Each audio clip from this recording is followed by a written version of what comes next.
Hey guys, today we'll be taking a look at a problem and finding a solution. Now the problem I'm talking about is the following. I'm just going to go into my sample browser here and search for kick. Now what you can see is a shitload of kicks, and if you're just creating a new project or you're actually quite into a project and just want to find a kick that actually fits in there, well, you're in for a long night because you're going to audition probably like half of them or whatever.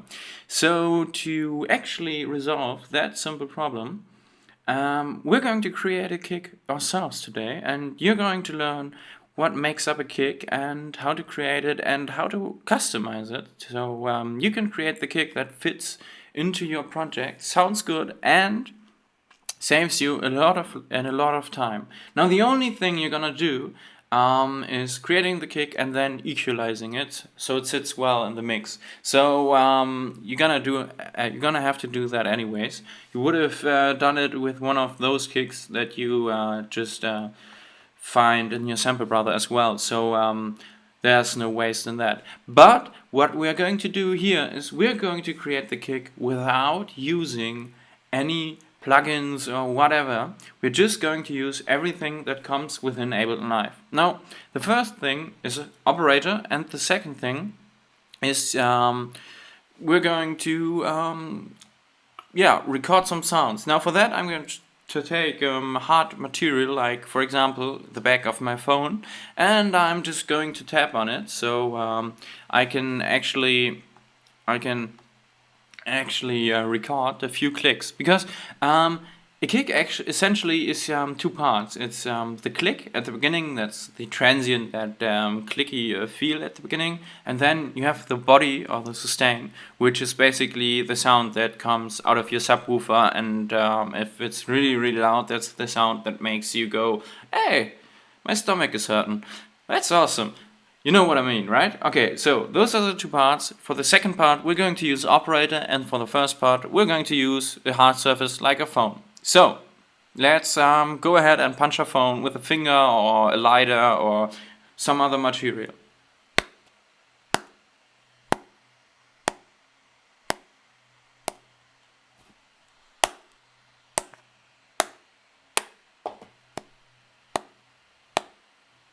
Okay, that's it.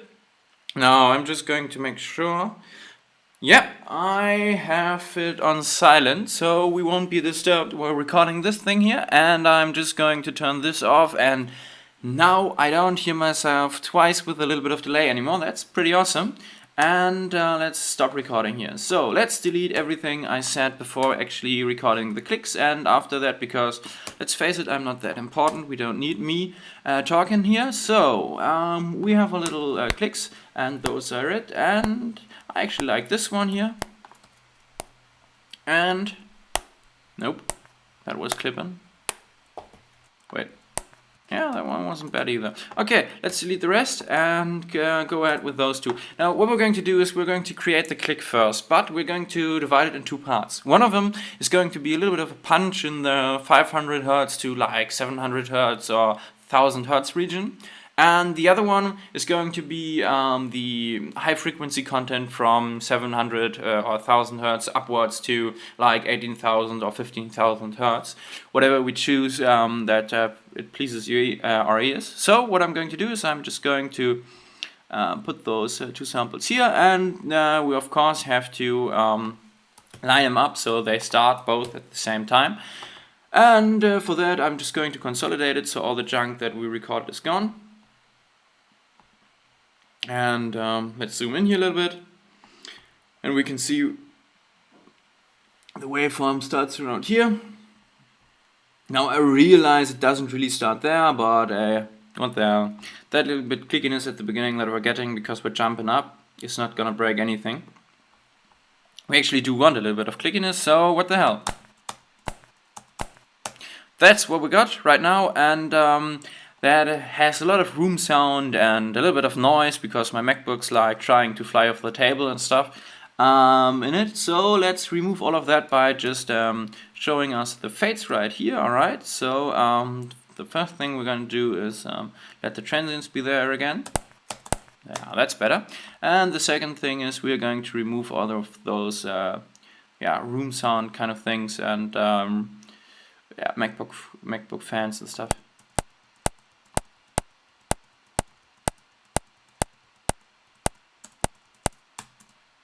Nice. Okay. First one, that's the mid kind of sound. So I'm going to load in the EQ right here, and I'm going to open it up a little bit so you can see better. Now, of course, we don't want anything below, like, I don't know, 500 Hertz. And we probably don't want anything be above, like, I don't know, 1000 Hertz. Perfect. And let's go ahead and take a look at this one. And just so you know, before we do this, I have the utility things here on both of them because I'm actually using a stereo mic, and I'm using my Zoom H4n handy recorder, so it got two mics. And since the kick is going to be in mono, I'm just reducing the width to 0%, so it basically adds the left and right signal together and just makes one mono signal out of it. So it doesn't really affect the sound by much. Okay. Now, what we're going to do here is we're going to listen to the sound again, and let's bring it up a little bit. Yes, it doesn't sound bad. A lot of click in here, and it's over. Yeah. What I just did is I made sure you can't see it probably. Yeah, this is how you can see it. That oversampling in EQ8 is turned on, because if we turn it off, there's going to go. Well, there's something going wrong in the upper frequencies here. And by turning oversampling on, it actually goes ahead and multiplies the sample rate by a few times, and that way it actually has the possibility to be way more accurate in those high frequencies. And then after it's done with all the processing, it just divides them down to the original sample rate, so you're not messing up anything. And the sound we're now getting is this. Okay, let's actually loop this. Actually kind of sounds like a high-passed kind of kick, doesn't it? And that's where we're going. Now we're going to create a MIDI track here, and I'm just going to move that one that I just created before the video started down here, and that's just operator. And if you would be able to hear that, just operator. Alright. Now at this point we're going to have to think about one thing, and that is, what's the root note of a song? So what you could do is say, I don't know, my root note is XY, and then you could go on the internet and find out which exact frequency it corresponds to.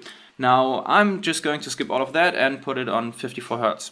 Now this makes every note we press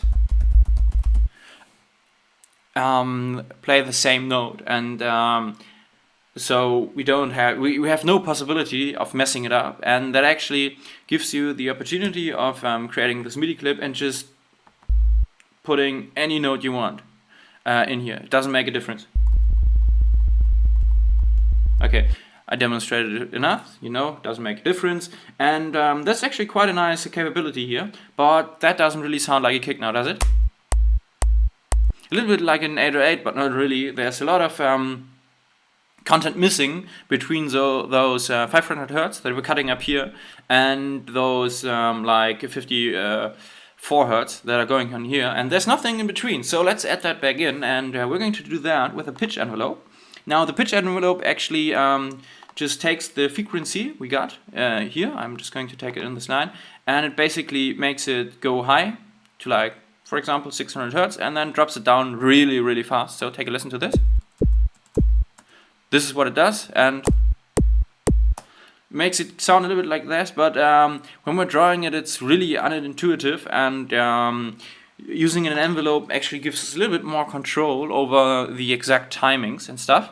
So first off, we can choose the point that we just set, this peak point here, and I'm just going to choose like 36 semitones, so it's 3 octaves above our root note here. And then I'm just going to listen to it, and nothing happens. And that's basically because we haven't enabled this pitch envelope here. And to do that, I'm just going to move it up to 100%, and then it sounds like this. which sounds absolute and utter crap. So let's bring down the decay time so it actually moves down faster.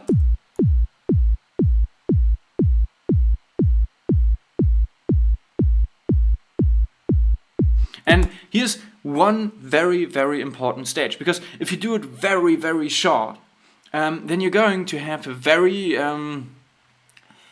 well, you have a very different character then, and as if you'd take this and have it very, very long. And then the second thing, of course, you could do is shorten this down. But I'm going to take it, leave it at this, so it's pretty long. And instead of shortening this note, what I'm going to do is I'm going to introduce an envelope to this note here, to this oscillator, so it actually reduces the oscillator in volume over time. And let's start with 1 second decay time.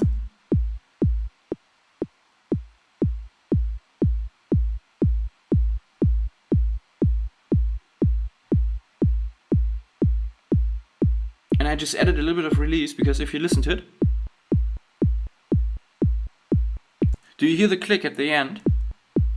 And that's because this curve here is not finished when the note ends. And at that point, if we don't have any release, it just cuts it off. And that's ending something mid waveform, and that's basically just the recipe for clicking. So to remedy that problem, we're just going to turn up the release a little bit. And now it actually fades away very, very slowly, so you don't have a click.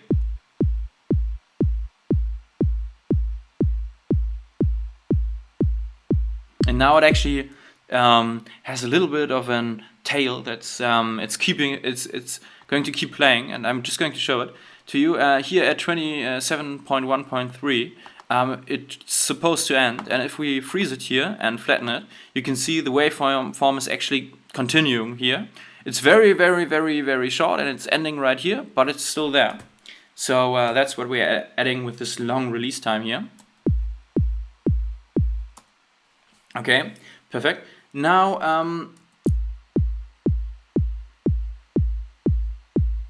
yes, this kind of sounds, this goes in the right direction, doesn't it?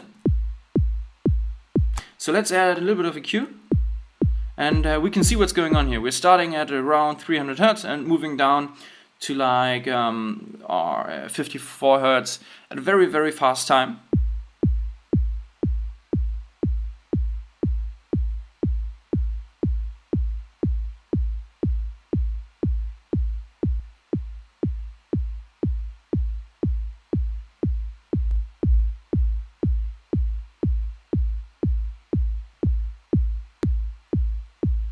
Doesn't sound that bad, doesn't it? Does it? Alright, so let's listen to the whole thing. And now we have something that fills in that that space between all of those higher frequencies that start at like 500 Hertz here, and those lower frequencies. So let's take a listen without it. So we got our first two things, which kind of do the clickiness at the beginning, and then we got our body. Now there's still something missing here, and if we could just go to the master and put a spectrum effect on here and put the average very, very high, and do this, you can't really see anything. I'm just going to do this with an EQ8. You might see it better there. There's a little bit of, well, there's a lot here, because that's our low frequency content right here that we just added with the operator. And then we have this mixed kind of content of our 2 clicks, but it's not really that balanced. So let's work on that by, first off, we're going to freeze those two and flatten them just to get them like this. Perfect. And now we're going to take a look at the fades here. Okay, now we're going to do the same thing here, because we don't want to change anything with an operator anymore. And let's take a listen at those two. Okay, now what I'm going to do is I'm going to consolidate all of those Now what's very important is please take a look at your fades, and this is refusing to show me the fades. Show me the fucking fades, for fuck's sake. Yeah, it doesn't want to. So why the hell do you not want to do that? Oh, well, we're gonna have to continue like that and just consolidate those two, because if those fades at the beginning stay, all of our punch is going to go, well, it's just going to disappear. And I mean, the kick does sound kind of awesome. It's really punchy, it's really, really nice. With a little bit of compression and EQ, this could actually do something, and we're just 15 minutes in here. Now, the next thing we might want to do is actually change a little bit of our body here with a little bit of saturation, maybe. Let's try that. Well, before we do that, let's just normalize this a little bit. I'm just going to put an utility plugin here. Well, that's not the right one, for fuck's sake.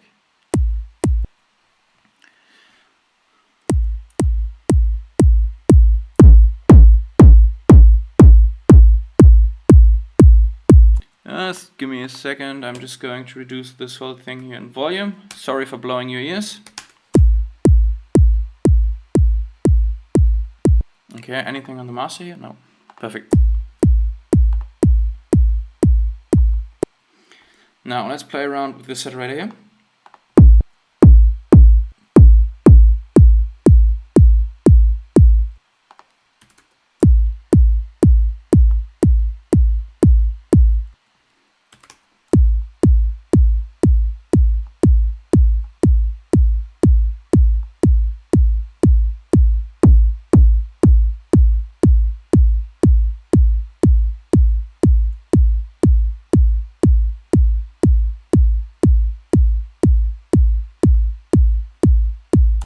This gives us a little bit, just a little bit of distortion here.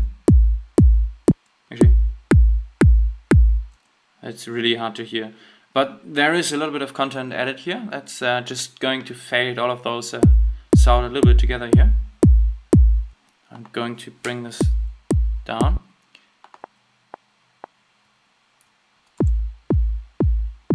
And this is a little bit too quiet, and it's also in stereo, which we don't want.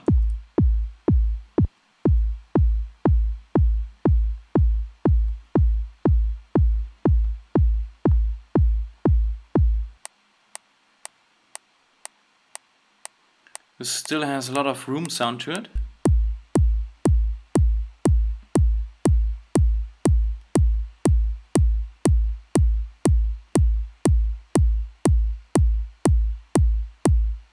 Now you can hear how this one really does something for the punch of the whole thing. Just listen to it.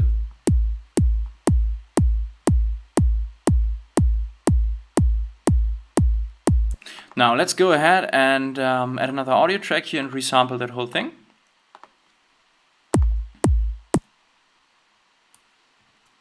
Okay, perfect. There it is. And we're just going to mute all of our old tracks. And now we're committed. Now we can't change the pitch of the whole thing here anymore. And that's just because if we want to change the pitch now, we're going to change the pitch of our 2 clicks. And if we're doing that, we're going to mess the clicks up. And what I'm meaning by that is if I just consolidate this thing, listen to this. Well, I might want to turn off resampling.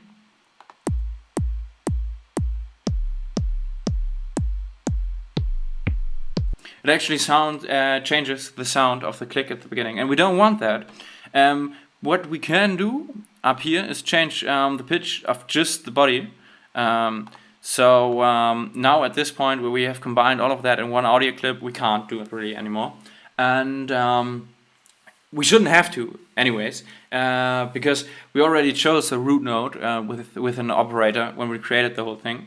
So that should actually be fine. Now let's actually add a little bit of compression, saturation and EQ to glue this whole thing a little bit together. The saturator, compressor and EQ8 is down here, and they're all actually on there. And if we just take a look at this waveform here, there's a lot of volume change from the pitch right here down to the body of the kick. So let's add a little bit of compression and try to catch a little bit of that peak. So I'm going to set the attack to 1 millisecond and the look ahead to 1 millisecond, and what that does, it basically takes 1 second for the compressor to react to the signal, but before the signal is actually affected, it's delayed by 1 second. So essentially it's instantaneous reaction time of the compressor, which is really helpful. Let's take a 4:1 ratio and listen to this. Well, we might want to decrease the release a little bit, so it's really just reacting to a transient, nothing more. And let's take the let's remove the knee because we don't want this soft knee kind of thing going on. We really just want to affect the transient here. And let's bring down the makeup.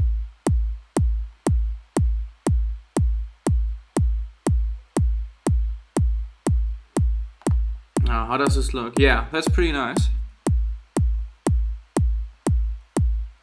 Yeah, that should suffice. Perfect. And maybe add a little bit of saturation. Although I think we don't actually need that because the kick is very tight. It actually sounds very compressed because we have this really clean signal of the operator going on there. It's basically just a sine wave, and it's really awesome. It's a really tight kick that we got here. We don't actually have to do much, and I do think if we do too much here, the possibility of actually degrading the kick in quality with everything we do is higher than the chance of us actually doing something that sounds awesome here. So let's be very careful on what we do.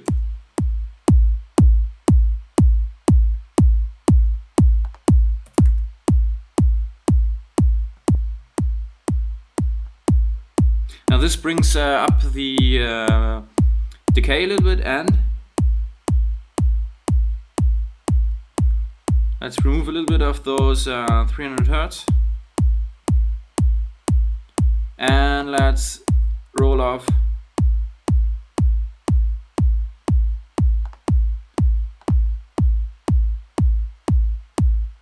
a little bit of those higher frequencies, and let's A/B this whole thing. Well, I don't actually like that. So let's bring the saturator out of here. Hey. Okay.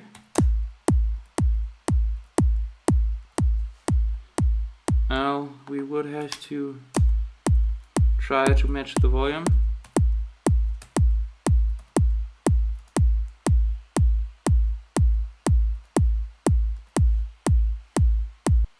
Okay, the last thing I'm going to try to do is do this.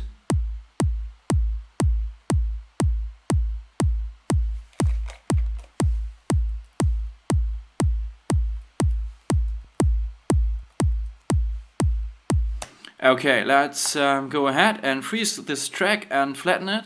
And I do think I am very happy with this kick, if I do say so myself.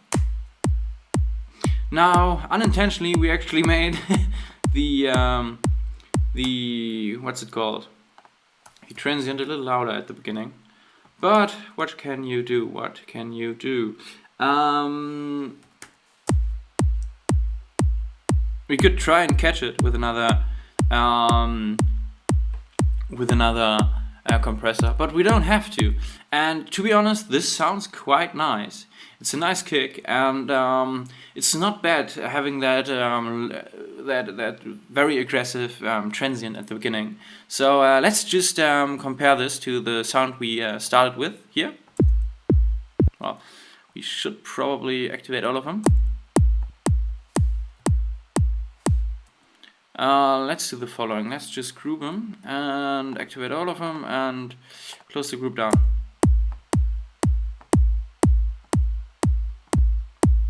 Well, we should probably volume match them. Okay.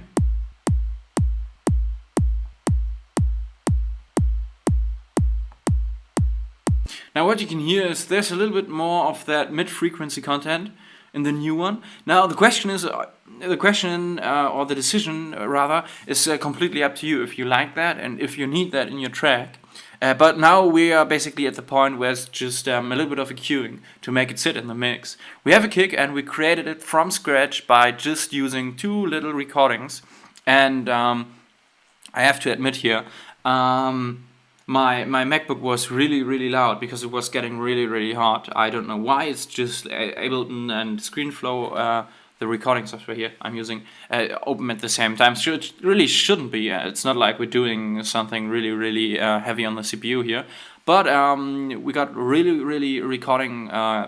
bad recording quality, and I have a completely untreated room, and I used the Zoom H4n, which isn't that great of a mic. And the MacBook microphones that are in there, the stock microphones, aren't actually that bad either. So you could have just done this without having any equipment, just using the built-in microphone in your computer, because you saw me remove the room tone and the room the room noise and the white noise from the fans and all of that by just shortening up the clip and using the end fade to kind of get that out. And we actually left some of it in because we wanted a few milliseconds of decay on those. So it's not that bad, and you can actually do it yourself without spending any money, and using Operator to make that really tight, nice body of the kick wasn't that hard either. We used 2 different envelopes, and that's basically it. We learned how to use the fixed knob on Operator as well, and we didn't have to spend any money on some kind of software that actually lets us create all of that. At this point we're basically finished, so I'm going to tell you again, just go down in the comments if you have any questions. I'm happy to answer them, and if you want any tutorials on anything, just put a suggestion in the comments below. I'm actually grateful for all ideas I can get, so I can pump out a few more videos for you and help you. That's the whole sense of this channel after all. And then I wish you a very nice day.